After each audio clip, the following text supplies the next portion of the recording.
प्रिय दर्शकों, Hindi horror story में आपका एक बार फिर स्वागत है। मैं सैरा एलेक्स हूँ और आज हमारे पास आपके लिए एक शानदार कहानी है।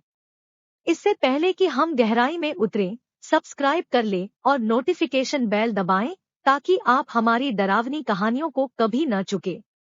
अब हिंदी डरावनी कहानियों में एक बुरे सपने की यात्रा के लिए खुद को तैयार करें। एक बार की बात है, रेवेंस हॉलो के शांत शहर में एक पुराना और खराब कार्निवल चल रहा था। ऐसा प्रतीत होता है कि यह रातों रात दिखाई दिया। इसके फीके तंबू और चरमराती सवारी जिज्ञासु शहरवासियों के लिए उत्साह और आश्चर्य के वादे फुसफुसाए। आकर्षणों के बीच एक रहस्यमय बूथ खड़ा था, अलंकृत कार्निवल मुखौटों से भरा एक छोटा सा स्टॉल। युवा टिमोथी, रोमांच के प्रति रुचि रखने वाला एक जिज्ञासु लड़का, मुखौटों के आकर्षण का विरोध नहीं कर सका। उनके जीवंत रंगों और जटिल डिजाइनों से प्रभावित होकर वह उस बूथ के पास पहुंचा, जहां टेढ़ी-मेढ़ी उंगलियां और दांत रहित मुस्कुराहट वाला एक भयानक बूढ़ा आदमी इंतजार कर रहा था। मास्क आजमाने की परवाह करो, बालक। बूढ़ा आदमी टेढ़ा-मेढ़ा हो गया, उसकी आंखें अलौकिक तीव्रता से चमक रही थी। तीमुथियुस एक पल के लिए झिझका, लेकिन रहस्य का विरोध करने में असमर्थ, उसने पंखों और चमकदार सेक्विन से सजा हुआ मुखौटा चुना। जैसे ही उसने इसे अपने चेहरे पर रखा, एक अजीब सी अनुभूति उस पर हावी हो गई, एक ठंडक जो उसकी रीढ़ में रेंग गई। उसके चारों ओर का कार्निवल बदल गया।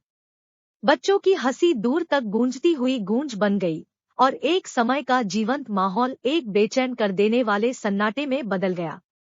टिमोथी को अपने सीने पर एक भार महसूस हुआ, मानो मुखौटे में हजारों भूली हुई कहानियों के रहस्य छुपे हों। नकाब में टिमोथी ने खुद को चांदनी जंगल में खड़ा पाया। परछाइयां उसके चारों ओर नृत्य कर रही थी और दूर की फुसफुसाहटें हवा में गूंज रही थी। जैसे ही वह चला, दुनिया बदल गई और उसने मुखौटे के पिछले मालिक के अंतिम क्षणों को देखा। एक युवा लड़की, फटी पुरानी पोशाक पहने हुए, पेड़ों के बीच से लड़खड़ाती हुई निकल रही थी। उसके चेहरे पर दहशत साफ झलक रही थी। फुसफुसाहटें तेज हो गई, जिससे विश्वासघात और त्रासदी की कहानी सामने आ गई।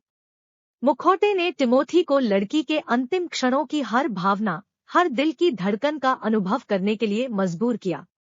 उसने नकाब को फाड़ने की कोशिश की, लेकिन वह उसके चेहरे पर दूसरी त्वचा की तरह चिपक गया। जब उसे एहसास हुआ कि वह एक बुरे सपने के चक्र में फंस गया है, तो वह घबरा गया और उसे कार्निवल मुखौटे पहनने वालों की डरावनी यादें ताजा हो गई। मुखौटे की आंखों के माध्यम से टिमोथी ने कार्निवल के अंधेरे रहस्य को देखा, एक अभिशाप जिसने मुखौटे पहनने वालों की आत्माओं को उनके दुखद निधन की यादों से बांध दिया। बूथ पर बूढ़ा व्यक्ति, जो स्वयं एक शापित आत्मा था, दूसरों की पीड़ा में आनंद लेता था, हर नए पहनने वाले के साथ इस चक्र को कायम रखता था। दुख और निराशा के विभिन्न दृश्यों से गुजरते समय टिमोथी को निराशा ने घेर लिया। उसने भय से विकृत चेहरे देखे, चीखें सुनी जो उसके मन की गहराइयों में गूंज रही थी। कार्निवल, जो कभी आनंद का केंद्र था, शाश्वत पीड़ा का क्षेत्र बन गया है। अवज्ञा के अंतिम कार्य में तीमुथियुस ने अपनी सारी शक्ति जुटाई और बूढ़े व्यक्ति का सामना किया। मुझे इस श्राप से मुक्त करो, उसने विनती की। उसकी आवाज नकाबपोश आत्माओं की भयानक चीखों में दब गई। बूढ़े आदमी ने मुंह से पीले दांत निकालते हुए चिल्लाया, एक बार जब आप मुखौटा पहन लेते हैं, बालक, तो अतीत से बच पाना संभव नहीं होता। लेकिन टिमोथी ने दृढ़ संकल्प और युवाओं की मासूमियत से प्रेरित होकर झुकने से इनकार कर दिया।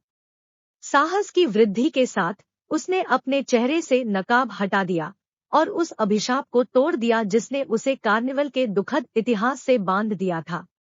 जैसे ही मुखौटा जमीन पर गिरा, उसके चारों ओर का आनंद मृगतृष्णा की तरह फीका पड़ गया।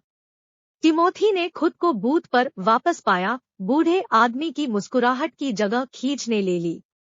कार्निवल, जो कभी एक रहस्यमय आकर्षण था, अब एक द्वेषपूर्ण शक्ति की तरह महसूस होता है, जिसका पर्दाफाश हो चुका है। टिमोथी कभी न लौटने की कसम खाकर कार्निवल से भाग गया। रहस्यमय मुखौटे पीछे छूट गए, उनके रहस्य दुनिया से छुप गए। एक समय शांत रहने वाले रेवेंस हॉलो शहर में फिर से शांति आ गई, लेकिन उस भयानक कार्निवल की यादें उन लोगों के दिमाग में बनी रही जो अतीत की आत्माओं को ले जाने वाले मुखौटों के बहुत करीब पहुंच गए थे।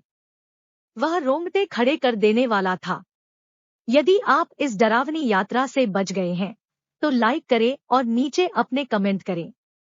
अधिक रोंगटे खड़े कर देने वाली कहानियों के लिए सब्सक्राइब कर ले और नोटिफिकेशन बेल दबाएं।